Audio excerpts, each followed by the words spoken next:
Rango. I love this photo of Robert E. Durand, our benefactor and founder. We always called him Rango. I realize he does look like a madman, or maybe he just climbed down from Mount Everest, but really, he was one of the nicest guys I ever knew. And one of the kindest. He had a good sense of humor, too. Rango had been a journalist in New Orleans, and when his grandmother died, he inherited a considerable sum.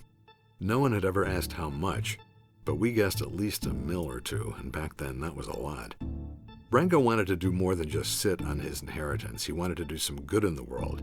And right about then, along comes Larry. Now, months before Rango appeared, we were trying to put ZBS together.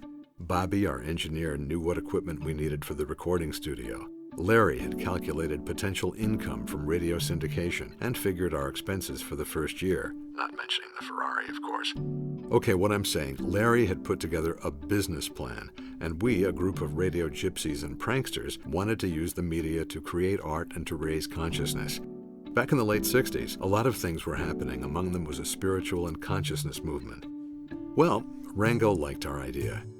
At that time, a bunch of us were working at a radio station in Montreal, and others were from down around New York City. So thinking that we'd do business in both cities, Larry found a place situated midway. Rango bought the property and paid the property expenses for the first 2 years. As we floundered over those years and spent his money, never once did he say, "Get your act together or else." Instead, he left us alone to work things out. I mean, that man was an honest-to-God angel. Rango loved Tolkien's The Hobbit, so he wanted to name the company Bag End. But Larry felt that was a god-awful name, and he came up with ZBS. It stands for Zero Bullshit, a good, solid name for a media company.